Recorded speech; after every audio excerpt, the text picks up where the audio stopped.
Okay, so my mystery novel was The Guest List by Lucy Foley, and my presentation is by me.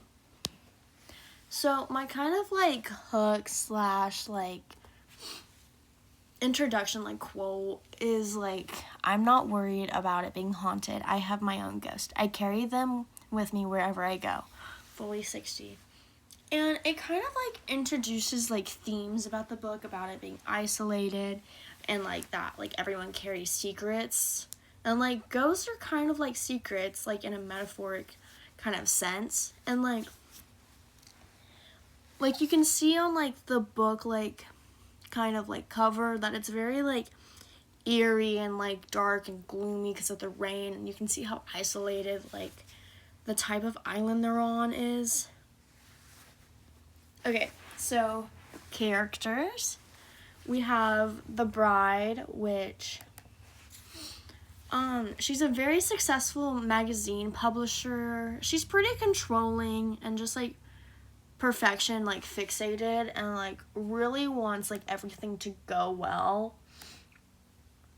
And she just wants to have like the best wedding, and because there's a lot of famous people coming, she's getting married to Will, the groom, who is a famous TV actor. And his past is pretty dark, we find out later in the book. And like he kind of like puts on like a charismatic and like charming facade on the outside, and like doesn't really share anything about his past. Jules and like Will met at a party only like a few months ago, so they're getting married pretty early. And Olivia is Jules's younger like half sister. Olivia is only like 19 years old. Jules is about like 30. So there's a big like age gap between them, and that causes a lot of tension between Jules and Olivia. Jules doesn't really treat like Olivia very well, and like Olivia struggles with mental health from like past relationships and feels isolated by her sister because she feels like she can never do anything right. And she really is just trying her best. And then we have Jono, who's the best man. He's pretty reckless and like insecure, like about his own. And then he owns a whiskey company and has like a complicated past with Will. Will and Jono, like, they don't have like a good past together. They've been friends for a long time and they keep a lot of secrets. Along with like the Ushers, which is Will's group of like private school friends, and like they're very arrogant and entitled, and like they're known for like their cruel traditions from school. So there's a lot of like discourse about like what happened at that school.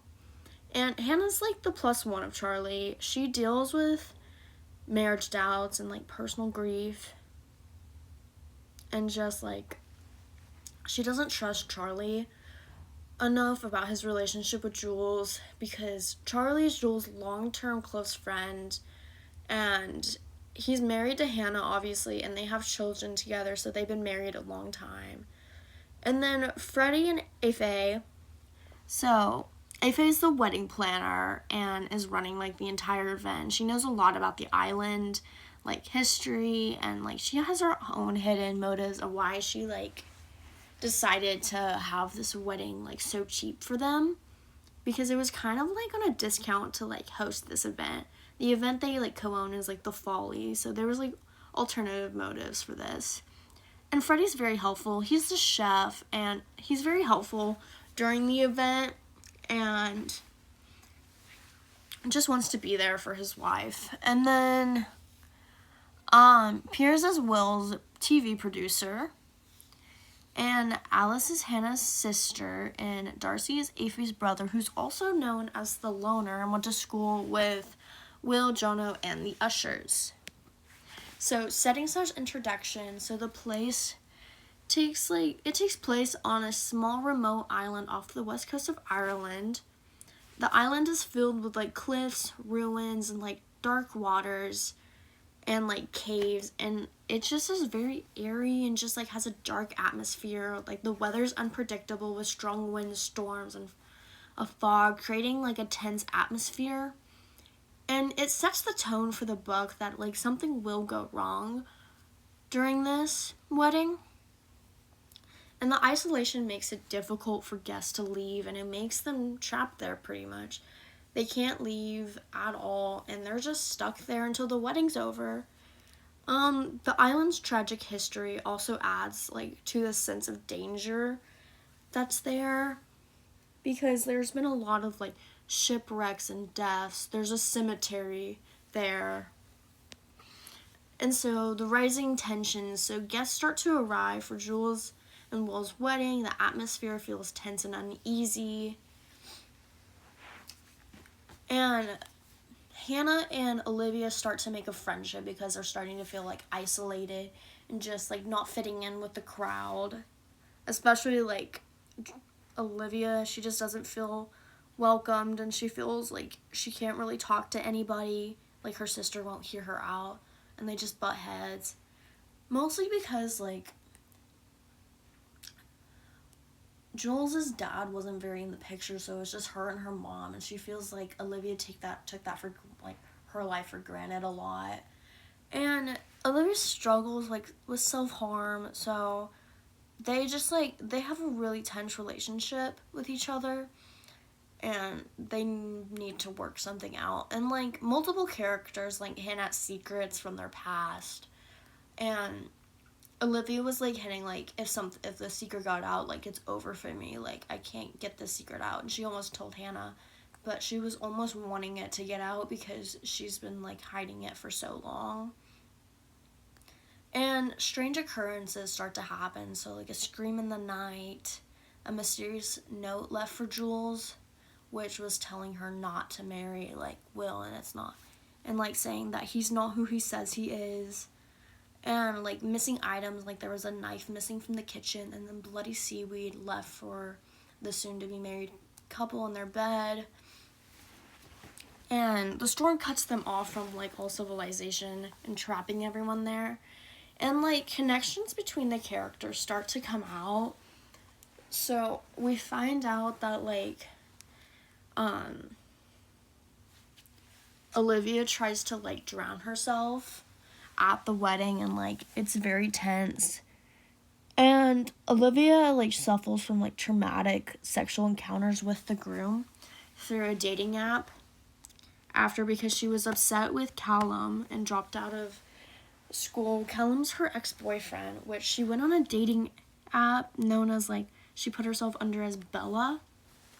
And Will was also on this dating app and put his name under Steven and ghosted her and, like, kind of groomed her. Mind you, Olivia was, like, freshly 18, and while he was 30 years old. And Will had gotten her pregnant and left her and, like, ghosted her. And so she had an abortion, and she's been carrying that secret. So when, like, Jules introduced her to, like, the family, like, Olivia was just, like, didn't know what to do and, like, how to, like, tell her sister. So she's the one that left the note for Jules, like, telling them that, like, Will isn't, like, who she says she is. And then it comes out that, like, Jules and Charlie are very close. And Charlie and Jules had an affair, and, like, he blamed the affair on Hannah for being, like, for having postpartum depression, and, like, they weren't having sex enough for, like, him, so he went to go find it somewhere else. So Hannah and, like, Charlie are, like, at odds with each other, and, like, their relationship's pretty much over at this point. And, like, so Juno and, like, Piers start to talk, and pretty much Piers wanted both Will and Jono to star in a big show, but Will had blocked Jono from the show, and it was a big, like, career opportunity, so he lost out on, like, having a career in acting as well. And he had been guilty about what happened between Darcy and them, the boy that went to school with them, because in his best man speech, he had revealed that they had like a game that like the traditions that they would have. And this was like the boy who was named the Loner, who they had kidnapped, like blindfolded and like strapped and left to die during like a game of survival, quote unquote. And he drowned due to the tides. And like Jonah was like, you knew the tides were coming, why didn't you like help him? And he's like, no, I didn't. Like, and but like Jonah knew he did. So, and like Will was just like kind of like blaming it on like Jono, like, why didn't you speak up then if you're so like great, you know? And then like his dad, he was saying that like, oh, like I want my dad to be proud, like I didn't want to be caught for cheating and like stealing papers, because his dad's like the headmaster, so it would look bad on him, and they have a strained relationship too. And then after that, Hannah figures out like her sister Alice like had relationships with Will, and Alice had killed herself because Will had ruined her life, and like he had exposed her nudes, like she had everything going for her, and she just didn't want a relationship at the time, but it like ruined her like life with her like teachers and peers, and like she was shamed. And so like the connections between characters really start to come out, and like everyone's like kind of like a victim or like has like suspicion for what's about to happen. So secrets were revealed. So like the flashback shortly reveals truths about Will. Olivia shares her trauma to Hannah, which connects directly to Will. Hannah realizes her sister Alice was involved with Will, and then Jono and the ushers talk about the cruel games that Will took too far, and they ended up like kind of giving Will a taste of his own medicine, which kind of just like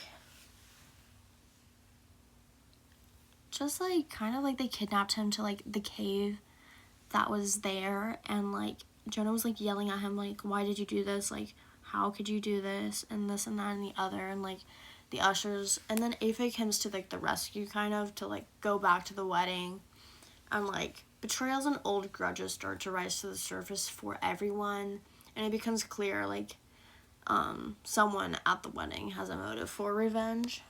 And then the crime during the wedding reception, like the power goes out, and like it fast forward to the wedding night at this point, and then chaos breaks out because the storm is like keeps everyone from leaving. It's revealed that Will's like violent past caught up to him, so he is the one that was stabbed to death. And it's revealed that like the person responsible like acted out of like protection / justice and like revenge, mostly revenge for like what Will did to people. He groomed girls, he bullied kids, and made people kill themselves. And like all secrets come to light, showing like jewels that like everyone was like connected to the crime and like connected to Will somehow. And then personal connection. This book reminded me of Clue because of like the mystery and like the multiple perspectives and the constant guessing about who is responsible. It also reminded me of like the movie Murder Mystery with all its secrets about the elite and like it like what the elite keeps to themselves to maintain their reputation. Because that kind of reminded me about like Will. Because like in Murder Mystery, it's set on like a billionaire's like yacht. It is like a comedy, but it like shows that like money makes people do like nasty things, and like people who have money can be very nasty people. And then I relate to Jules trying to like be perfect while everything is like falling apart around her. I can like relate to the feeling of like needing to be in control of how things play out and wanting to have everything perfect, especially now like for college, like just wanting to get into like the right school and like have like good grades and have the right career that will make me successful in the future. And then academic response. So like the guest list was a moderately challenging book just because it's like linear. It doesn't have like a linear like this happened and this happened and this happened, because we learned from like different people like what those like how they're feeling in that moment, what happened, and like you get a very layered book, which I enjoyed a lot. And the author's style keeps it engaging, and it's easy to follow for me, especially. But because I enjoy psychological kind of thrillers, and like she uses short chapters, which was nice, so it wasn't like long chapters of like the same person. And it's like constantly switching between different characters, which creates like a suspenseful and it builds tension, and like each voice reveals new information. We figure out how all these characters are somehow connected with one another through the past. And overall, like the writing techniques were fast paced and dramatic and filled with like intense like suspense. And at the end, it's very much a plot twist. I didn't think who it was gonna be, but overall it was a good book. My recommendation, it's great for readers who enjoy murder mystery thrillers and people who like multiple like people talking and like multiple point of views. I recommend it for people who enjoy murders and want to find out who did it, so like especially for like elite stuff, and just like and people who like psychological thrillers. I think this would be a great book. And then people who like drama and like deep secrets, so like people who like FBI shows and those kind of things, and like finding out secrets within like the elite. Overall, it's a great read and that stays interesting, and it didn't like bore me at all, which I struggle with sometimes, getting like bored during like school books or like assigned books, but I thought it was really good. I wasn't a fan of how it ended because I wanted a little more action, but that's okay. But it was still a fantastic read, and I would recommend this book to friends. And thank you for watching my presentation.